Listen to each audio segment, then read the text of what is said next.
যেটা প্রমিস করবে তার প্রমিসটাকে ঠিক রাখবে। এখানে যে ট্রাস্টের অ্যাসেট রয়েছে তার থেকে আমরা তাকে 1 কোটি টাকা দান করব বলেছি, এটা তো নিশ্চয়ই তাকে দেওয়া।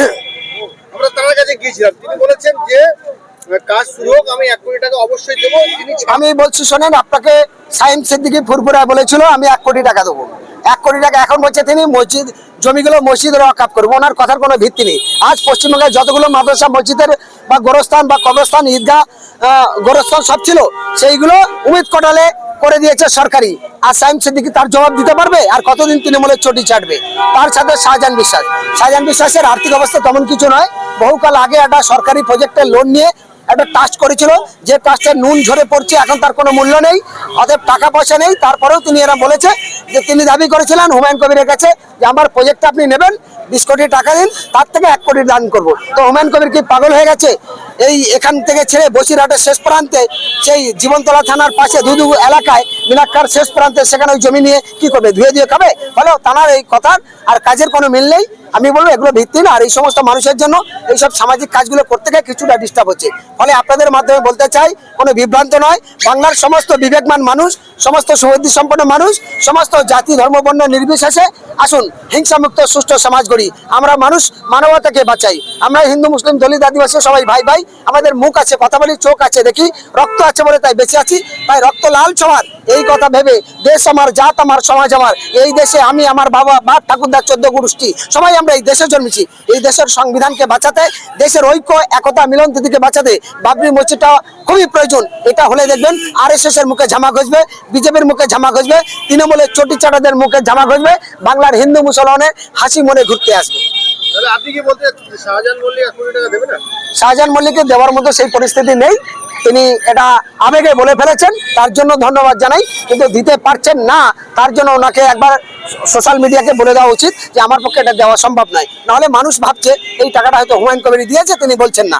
আর একজন বলেছে এত টাকা দেবো, সে দেয়নি, আবার ভাবছে এটা হয়তো হুমায়ুন কবির নিজে আত্মসাৎ করছে বা কিছু, এরকম একটা ভুল ধারণা মানুষের মধ্যে আসবে। তাই যে সমস্ত মানুষগুলো ওয়াদা করে ওয়াদা খেলাপ করেছে, তাদের একবার সোশ্যাল মিডিয়া বলে দেওয়া উচিত ছিল যে আমরা ওয়াদা করেছিলাম, কোনো কারণবশত আমরা দিতে পারছি না, আমরা তার জন্য দুঃখিত। আমার মনে হয় তাদের এটা সোশ্যাল মিডিয়াকে বলা উচিত। শাহজাহান মল্লিক ছাড়াও আরো বহু মানুষ বলেছিল টাকা দেবে। আমি জানি যারা বলেছিল, আমি তাদেরকে কম বেশি নাম চিনি, জানি। মাত্র 5-6 জন বলেছিল, তারা আবেগে বলেছিল। আবার কেউ কেউ তৃণমূল বা বিজেপির প্ল্যান মাফিক এসে সেজে এসে বলে বদনাম করার চেষ্টা করেছে।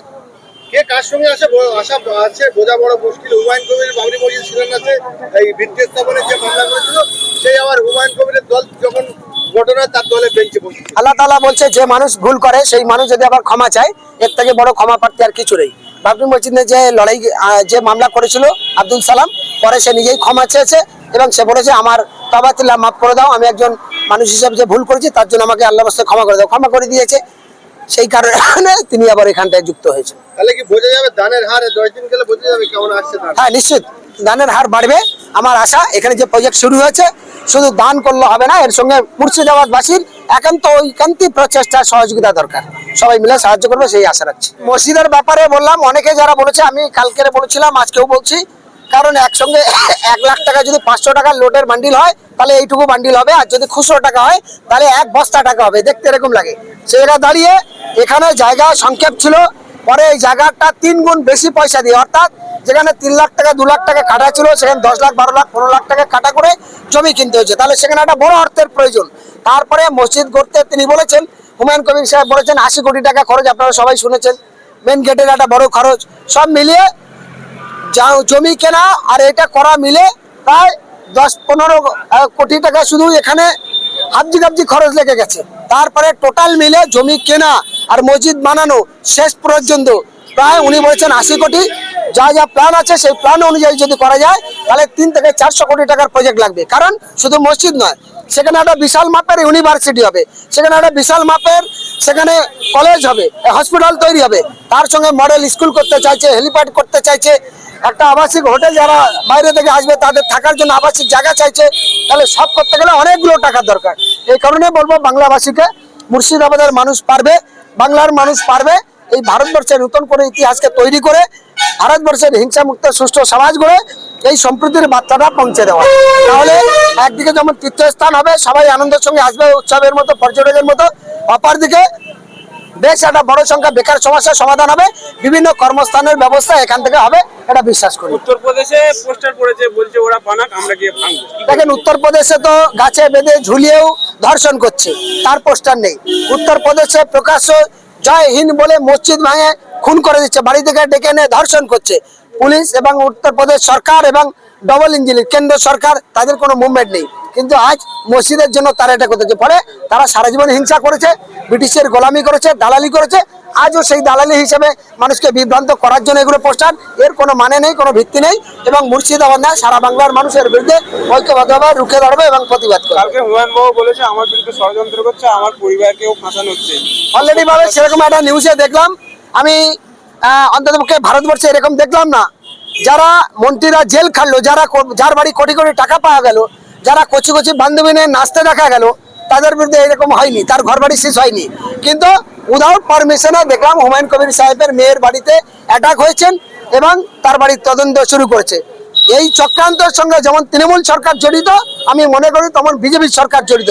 ফলে এই চক্রান্তকারীদের আগামী 26-এ বাংলার মানুষ যোগ্য জবাব দেবে, এটা আমি মনে করছি। আজকে কাজ শুরু হলো, তাহলে কি কাল থেকে দান যে মানুষ করছে সেই দানটা বেড়ে যাবে বলে মনে করছি। এবং আমি হোসেন গাজী একজন মানবাধিকার কর্মী হিসাবে বাংলার প্রত্যেকটা জাতি ধর্ম বর্ণ নির্বিশেষে সব শুভবুদ্ধি সম্পন্ন মানুষের কাছে অনুরোধ করব, বিভিন্ন রকম বিপদ থেকে মুক্ত পাওয়ার জন্য একটা তীর্থস্থানে মন ভরে দান করুন। দান করলে স্বভাব পাওয়া যায়। ভগবান আল্লাহ, ঈশ্বর, গড, প্রভু, যে যা ধর্মের কাছে বলি না কেন, বলে এই পৃথিবীর যতগুলো প্রাণী আছে, তোমরা মানুষ, তোমাকে সর্বশ্রেষ্ঠ উম্মত করলাম। তোমাদের চোখ দিয়েছে, কান দিয়েছি, মুখ দিয়েছি, তোমরা তোমার বিবেককে সঠিক জায়গায় রেখে সঠিক জায়গায় দান করো, তাতে সমাজ ব্যবস্থার উন্নতি হবে। এই বাবরি মসজিদ হওয়া নিয়ে রাজ্য সরকার, আমাদের কেন্দ্র সরকার তো ছাড়া, রাজ্য সরকার বহুত রকম চেষ্টা করেছে বন্ধ করার জন্য, কিন্তু মমতা ব্যানার্জি নিজের দুর্গাঙ্গন থেকে মন্দির পরস্পর করে যাচ্ছে। দেখুন মমতা ব্যানার্জি বিভিন্ন মন্দির করেছে, প্যান্ডেলে টাকা দিয়েছে, পুজোর প্রসাদ বিতরণ করেছে, তার কেন্দ্র করে খুন মার্ডার হয়েছে। আর প্রকৃত বেকার সমস্যা, রাস্তায়তে শিক্ষিত ছেলে মেয়েরা রাজপথে চট বিছে বসে চাকরি চাই, চাকরি চাই। মাদ্রাসার বাচ্চাদের পথ চলিত কুকুরদের খাবার দেয়, কিন্তু মিড ডে মিলের জন্য মাদ্রাসার ছাত্রদের খাবার দেওয়া হবে না, গরিব অসহায়দের খাবার দেওয়া হবে না, গরিব মানুষের চাকরি হবে না। লক্ষ্মী ভালের 500 টাকা বাড়িয়েছে, কিন্তু কটা কলকারখানা তৈরি হয়েছে? যারা দিন মজুরি লেবার খেটে খেটে মানুষ, তাদের অবস্থা কি হবে? শুধু ডিএ বাড়ালে হবে না, যারা রাজমিস্ত্রি, লেবার, মজদুরি, অটো চালক, রিক্সা চালক, ইউটিউবার, ছোটখাটো এই মানুষ, তাদের জন্য কি করেছে মমতা? তাদের ধোকা আর বোকা, বলে চপ বেচো, ঘুগনি বেচো, ফুরলি বেচো। একটা মুখ্যমন্ত্রীর এইরকম ভাষা, এইরকম ব্যবহার, এটাকে মেনে নেওয়া যায় না। তাই বাংলার মানুষের, ক্ষুধার্ত মানুষের খাবার চাই, বেকার সমস্যার সমাধানের জন্য বাংলার কাজ চাই। বাংলার অশিক্ষিত থেকে শিক্ষিত, মডেলিং স্কুলে পড়ে পড়াশোনা উচ্চশিক্ষার শিক্ষিত হতে পারে, সেই উচ্চশিক্ষার ব্যবস্থা করতে হবে। ফলে শুধু জুতো দিলে হবে না, আর ওই লক্ষ্মী ভাড়ে 500 টাকা দিয়ে হবে না।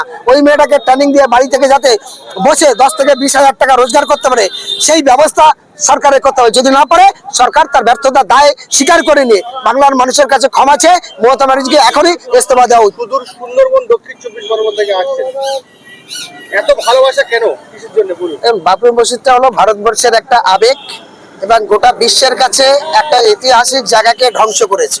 যে ধ্বংস করে ভারতবর্ষের সম্প্রীতিকে নষ্ট করেছে, ভারতবর্ষের সংবিধানকে কলঙ্কিত করেছে আরএসএস বিজেপিরা। তার প্রতিবাদে আবার যখন ভারতবর্ষের আরেকটা ঐতিহাসিক জায়গা তৈরি করতে চেয়েছেন, অর্থাৎ যে নবাব সিরাজদৌল্লা গোটা দেশের লড়াই আন্দোলন সংগ্রাম করেছিলেন, অবশেষে কিছু মির্জাপুররা তার পলাশির আমবাগানে শুরু পর থেকে তাকে ধরিয়ে দিয়েছিল। আজকের সেই মুর্শিদাবাদ, সেই পলাশির আমবাগানেরই পাশেই রেজিনগর চেতনিতে, সেখানে সেই বাবরি মসজিদ হতে চলেছে। অর্থাৎ আবার নতুন করে ইতিহাস ভারতবর্ষে লিখতে চলেছে। তার জন্য শুরু থেকেই আমরা এই মসজিদের সমর্থনে ছিলাম।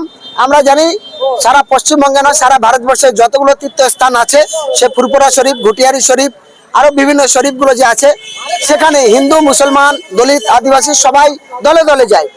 তো আজকে আমরা দেখলাম ঠিক রেজিনগরের ছেতনিতে যখন বাবরি মসজিদে শিলান্যাস হলেন, তারপর থেকে এ পর্যন্ত শুধু মুসলমান আসছে না, বহু দলিত, আদিবাসী এবং সনাতনী ধর্মের মানুষেরাও আসছে। তারা আবেগ, মানুষের ভাতৃত্ববোধকে রক্ষার জন্য, নতুন সম্প্রীতি করার জন্য। কিন্তু একটা শ্রেণীর চাটুয়ারা, তারা এটাকে রুখে মানুষের মধ্যে বিভ্রান্ত তৈরি করছে, মানুষের মধ্যে বিভেদ সৃষ্টি করছে। সেই বিভেদকে বন্ধ করে নতুন করে সংবিধানকে আবার পুনর্জীবিত করতে এবং মানুষের মধ্যে মিলনকে গড়ার জন্য এই অনুষ্ঠানটা আজকে হয়েছে। আমরা সবাইকে ধন্যবাদ।